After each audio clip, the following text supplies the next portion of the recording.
This is Chapter 15 of Mapping the Human Mind. Patrons of the Renaissance.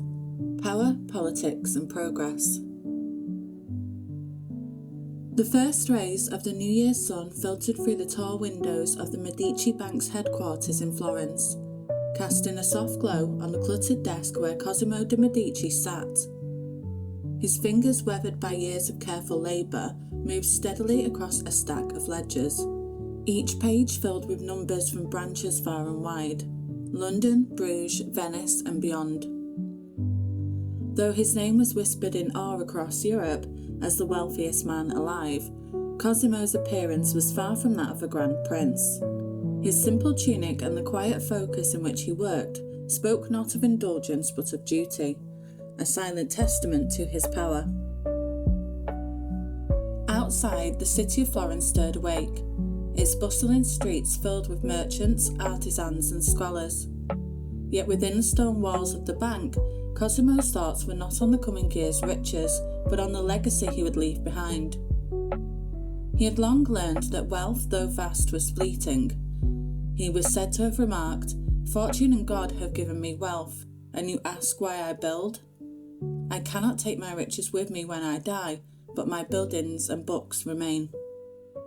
As the ink of his quill met the parchment, the weight of his words settled deep in his bones. For Cosimo, the city itself, the ideas, the institutions he nurtured, these would endure long after his name was forgotten. But even the grandest dreams require more than vision, they demand resources. While Cosimo's thoughts swirled with lofty ideals and the creation of lasting monuments, the reality of the Renaissance was grounded firmly in the currency of the day.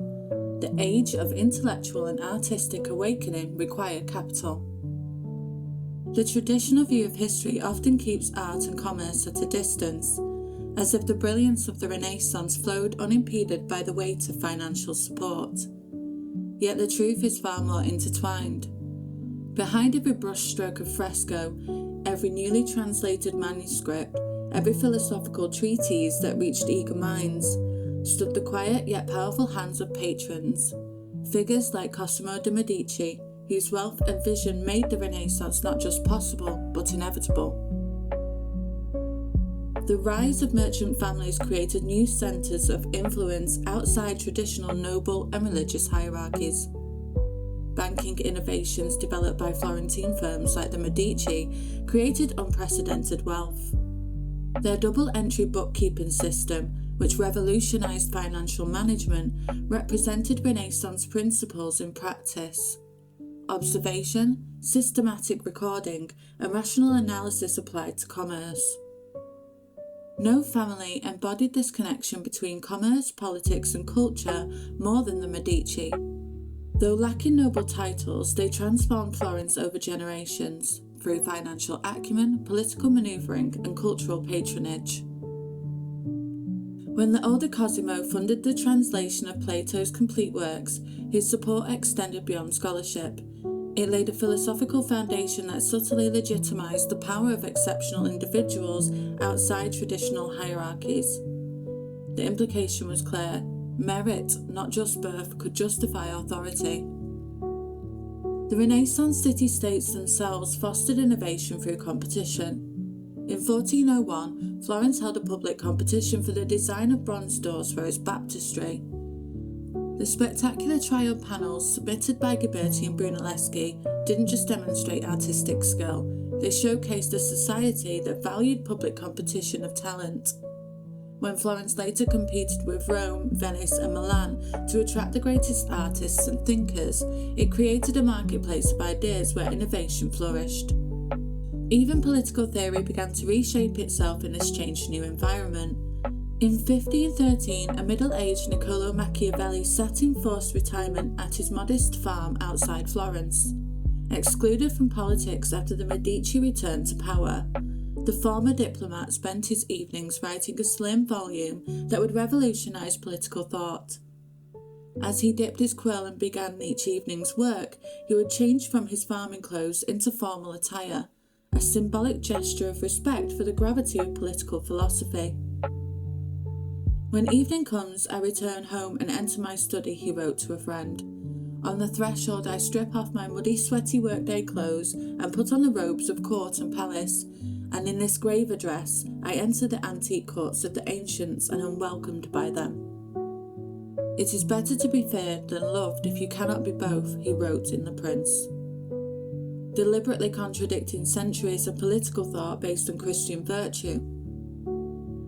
This wasn't cynicism but a new form of realism.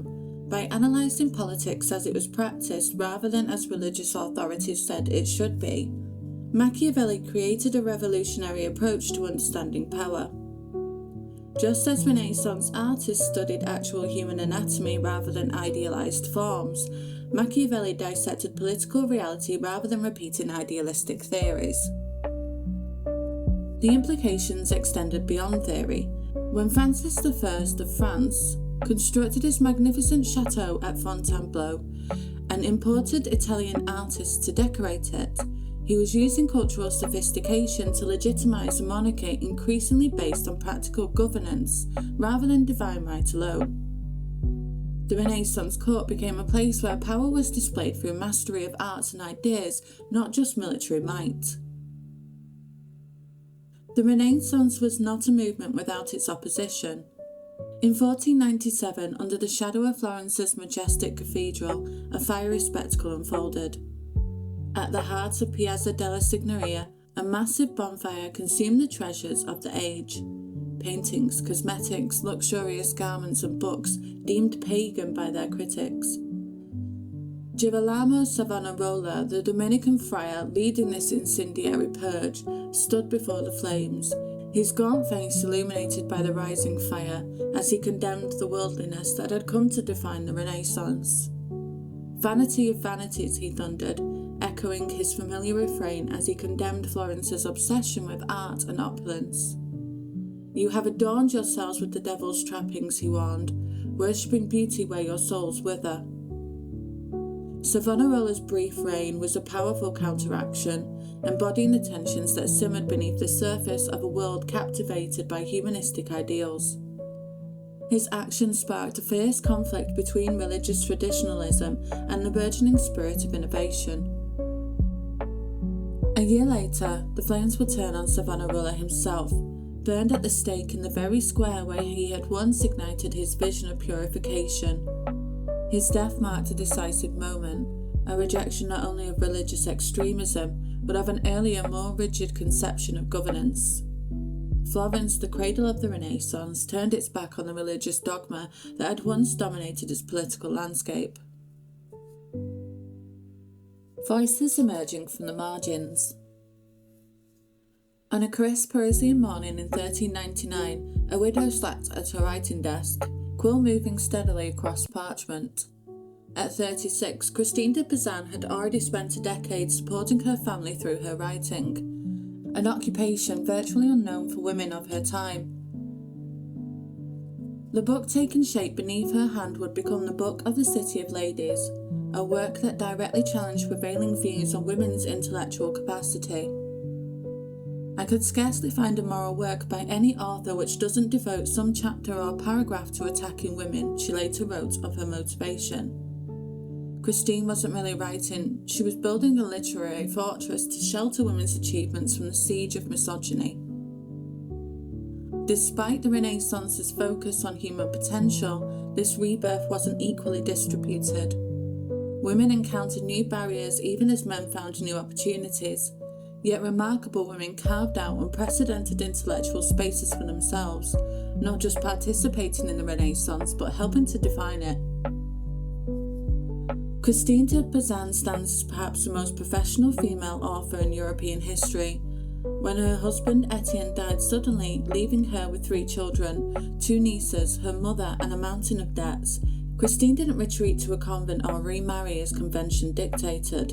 Instead, she transformed personal catastrophe into literary innovation. Drawing on the exceptional education her father had provided, defying social norms, in doing so, she turned her knowledge into a profession. If it were the custom to send little girls to school, as is done with boys, and if they were taught the same subjects, they would learn just as well, she wrote in her groundbreaking work. Christine's own life proved the truth of these words. As she gained reputation, she received commissions from nobles and even royalty, including Philip the Bold of Burgundy and the French Queen Isabeau of Bavaria. When King Henry IV of England invited her to his court, she politely declined, preferring to remain in France. This marked a rare moment when a female author held enough authority to decline a king's invitation. In Mantua, another extraordinary woman was creating her own Renaissance legacy through different means. In 1419, the 16-year-old Isabella d'Este arrived as a new bride, bringing not just her noble lineage, but remarkable education and artistic sensibility. Over the next decades, she would transform her apartments in the ducal palace into one of Europe's most sophisticated cultural centres. Unlike passive art patrons who simply purchased what was fashionable, Isabella actively shaped artistic production. Her letters to Leonardo da Vinci, preserved in archives, reveal not just requests for paintings, but specific thematic directions and even compositional suggestions. The subject should combine both Christian and classical elements, she wrote to one artist, demonstrating her syncretistic Renaissance vision. Her studiolo became a model Renaissance space, a carefully curated collection of art, antiquities, and natural curiosities that reflected her intellectual range. Visitors described entering this remarkable room where ancient Roman sculptures stood alongside contemporary paintings, exotic shells, and rare manuscripts. When her husband was captured in battle, Isabella successfully ruled Mantua for years, demonstrating that Renaissance women could wield political and cultural influence simultaneously. In Venice, a different kind of female Renaissance unfolded through figures like Veronica Franco. Born to a middle-class family, Franco became a cortangiana onesta, honest courtesan, an elite class of courtesans known for intellectual and artistic accomplishments, alongside physical charms. In her salon near the Grand Canal, she hosted gatherings where senators, artists, and foreign dignitaries engaged in literary discussion and music before any intimate arrangements might occur. A woman's honour is not lost by reason of love, she boldly wrote in her published poetry, challenging the Madonna whore dichotomy that limited female expression. Franco published multiple volumes of poetry and letters, participated in Venice's intellectual circles, and even corresponded with King Henry III of France, who visited her during his state visit to Venice. Her intellectual abilities weren't just socially advantageous, they proved life-saving. When accused before the Inquisition during a period of religious reaction, Franco defended herself with such eloquence that the charges were dropped. The transcript of her testimony reveals not just quick thinking, but substantial knowledge of theology and law, evidencing the serious education she had acquired despite formal exclusion from universities. These women's achievements are all the more remarkable considering the Renaissance saw legal and educational opportunities for women actually decline in many areas. As classical models were revived, so too were ancient Greek and Roman restrictions on female public participation. The Renaissance was never a straightforward march of progress. It contained contradictions that these exceptional women had to navigate through intellect, creativity, and determination. The Church's response.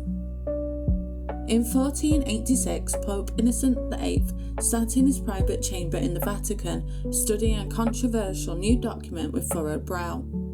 Giovanni Pico della Mirandola's 900 Theses proposed to reconcile all philosophical and religious traditions, not just Christian and classical Greek sources, but Jewish Kabbalah and Islamic philosophy. The document's boldness troubled the aging pontiff.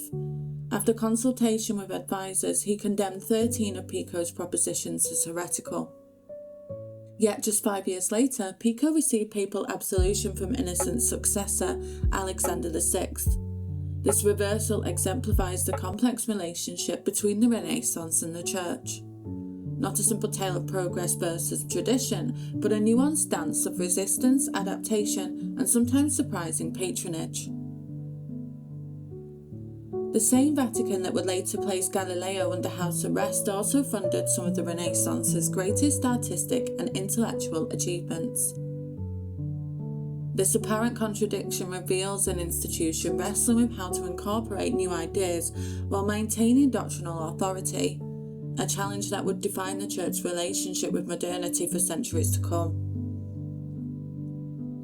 When humanism began recovering ancient texts, some church leaders initially resisted these pagan influences. Cardinal Bessarion himself, a devoted scholar of Greek philosophy, witnessed tense debates in which traditionalists warned that classical learning threatened Christian purity. In a 1470 letter to a fellow humanist, he defended the study of Plato, noting that many critics opposed what they had never truly studied, implying rather than stating outright that fear often masked ignorance. Yet others recognised opportunity in the classical revival. Thomas Aquinas had already shown that Aristotelian philosophy could be reconciled with Christian theology. Now Renaissance thinkers like Marsilio Ficino demonstrated that even Platonic ideas could serve religious understanding. In his academy outside Florence, funded by Cosimo de' Medici but operating with church tolerance, Ficino developed Christian Platonism. This influenced religious thought across Europe. The Catholic Church's most organised response to Renaissance ideas came through the founding of the Jesuit order in 1540. Ignatius of Loyola, a Spanish nobleman turned priest, created a religious community that embraced humanist learning while remaining deeply committed to Catholic orthodoxy. In Jesuit colleges established across Europe, students studied classical literature, rhetoric, and natural philosophy alongside theology. Within their classrooms, young men translated Cicero in the morning and debated religious doctrine in the afternoon, embodying the synthesis the Church was attempting to create between Renaissance learning and Catholic faith. The Jesuits became the intellectual shock troops of the Counter-Reformation, fighting Protestantism not just with piety, but with eloquence, erudition, and educational excellence. Jesuit ministries carried this emphasis across continents. When Matteo Ricci arrived in Ming Dynasty China in 1582, he brought with him not only Christian teachings, but the tools and mindset of Renaissance learning: astronomy, cartography, mathematics, and Western artistic methods. Dressed not as a priest but as a Confucian scholar, Ricci stood before the imperial court explaining European astronomical instruments in fluent Chinese. In that moment, he wasn't just spreading religion, he was offering knowledge as a bridge, showing how the Church could translate its mission through the language of science, culture, and mutual respect. Perhaps most revealingly, the Renaissance papacy itself embodied the period's contradictions. Renaissance popes simultaneously served as spiritual leaders and secular princes, commissioning both religious masterpieces and personal monuments to their own glory. The same Pope Leo X, who excommunicated Martin Luther, also maintained a court of humanist scholars, artists, and musicians. He is said to have once remarked, "Since God has given us the papacy, let us enjoy it," a phrase, whether apocryphal or not, that captured the spirit of Renaissance ecclesiastical excess. This complex dynamic, where the Church both resisted and absorbed Renaissance innovations, reveals something important about institutional adaptation. Rather than simply opposing new ideas, successful institutions often incorporate elements of cultural change while maintaining their core identity. The Church emerged from the Renaissance transformed, but still recognisably itself, having absorbed humanist learning, artistic innovations, and even some philosophical approaches, while holding firm to its fundamental theological positions. The Renaissance beyond Italy. On a winter morning in 1500, Albrecht Dürer stood in his Nuremberg workshop, carefully examining Italian engravings acquired during his recent travels south of the Alps. The German artist had been deeply impressed by the mathematical precision and classical influences of Italian Renaissance art. But he wasn't simply copying these techniques. He was transforming them through his own Northern European sensibilities, more introspective, more spiritually intense, and more morally focused. While Italy was the Renaissance's cradle, its ideas and approaches spread across Europe, adapting to different cultural, religious, and political contexts. The Northern Renaissance wasn't simply a delayed Italian import, it was a distinctive cultural flowering with its own characteristics and priorities. In Rotterdam in 1516, the scholar Desiderius Erasmus sat surrounded by ancient manuscripts in multiple languages. His nearly completed critical edition of the Greek New Testament represented a distinctively Northern Renaissance achievement. While Italian humanists often focused on recovering secular classical texts, Erasmus applied the same philosophical methods to Christian sources. Rather than relying on the Latin Vulgate, he returned to the Greek originals, painstakingly revising the entire New Testament with scholarly precision. His goal was not just accuracy but accessibility. He would later write, "I would have the weakest woman read the Gospels. I would that they were translated into all languages so that they might be read and understood not only by Scots and Irishmen but also by Turks and Saracens."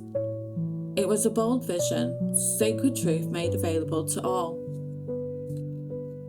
His famous work, The Praise of Folly, written while staying with his friend Thomas More in England, satirised religious corruption, but from the perspective of a reformer who sought to revitalise Christianity, not secularise society. When he mocked ignorant monks and corrupt clergy, he wasn't attacking the church itself, but calling it back to what he saw as authentic Christian values. This critical but faithful approach characterised much of Northern Renaissance thought. In the Low Countries, artistic innovation followed a parallel path of adaptation rather than imitation. Jan van Eyck, working in Bruges decades before Dürer, had developed oil painting techniques that achieved unprecedented realism. In his workshop, he mixed linseed oil with pigments, creating translucent layers that captured light with remarkable subtlety. The resulting works, like the Arnolfini portrait 1434, rendered everyday objects with almost miraculous precision. Yet this technical innovation served distinctly Northern sensibilities.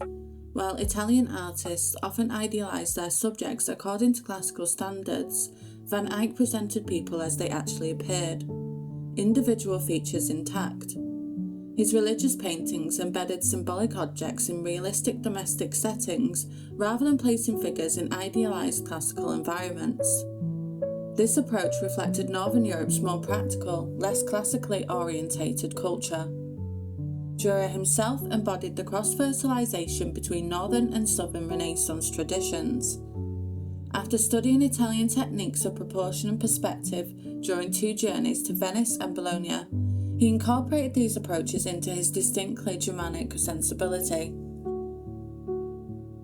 His famous engraving, Night, Death and the Devil, 1513, shows technical brilliance equal to any Italian master, but his allegorical intensity and moral focus feels unmistakably Northern. The image of a steadfast knight continuing his journey despite being confronted by death and the devil reflected the Northern emphasis on spiritual fortitude rather than external glory. France developed its own distinctive Renaissance, particularly after King Francis I invited Italian artists to his court. In 1516, the king managed a remarkable diplomatic coup by persuading the aging Leonardo da Vinci to leave Italy.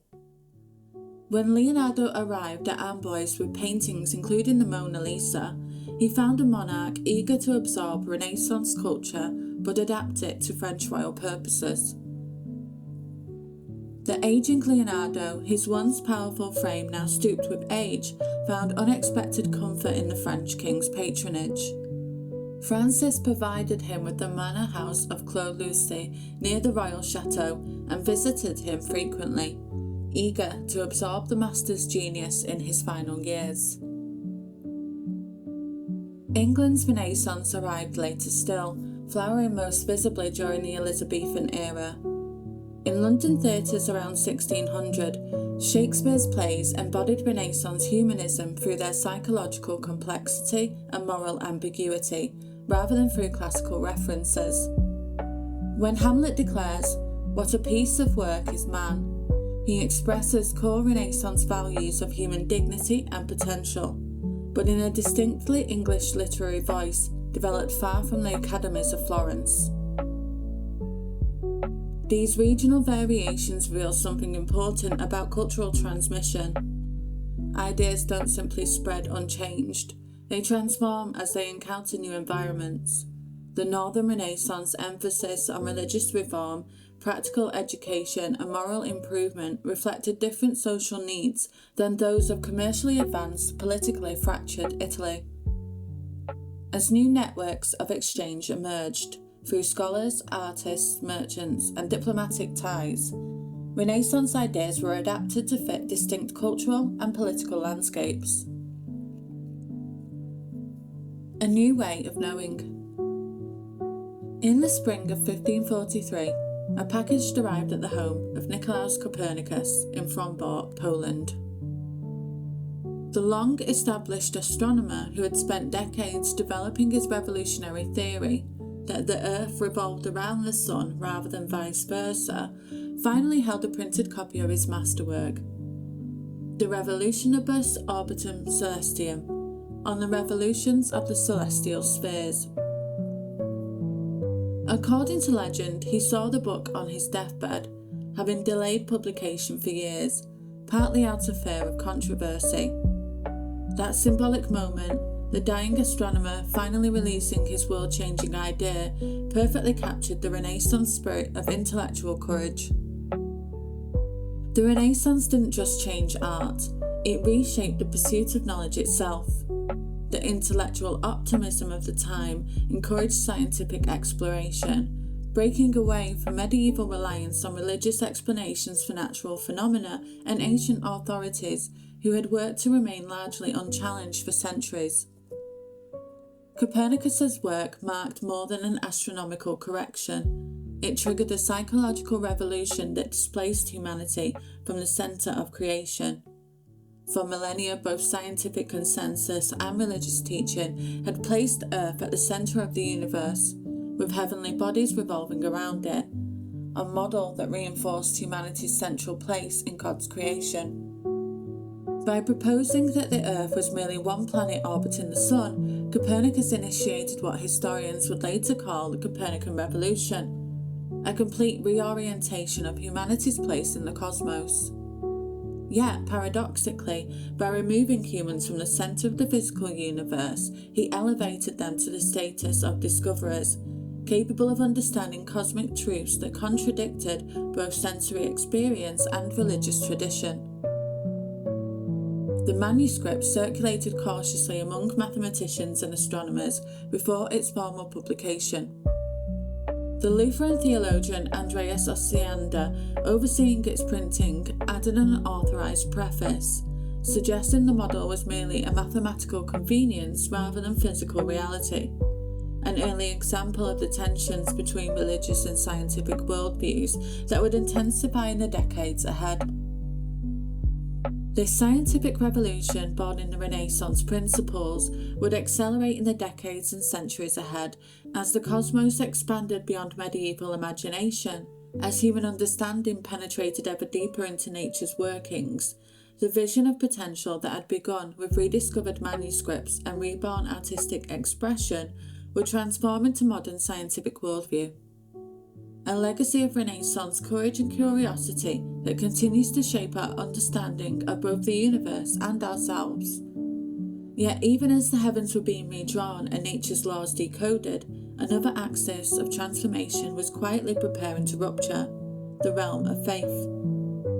For while the Renaissance had reawakened the mind, the soul still remained under the Church's strict domain.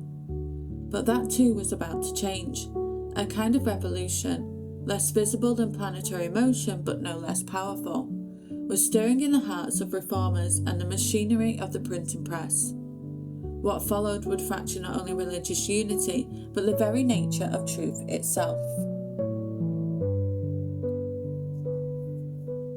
Next week, the Reformation, when information fractured faith.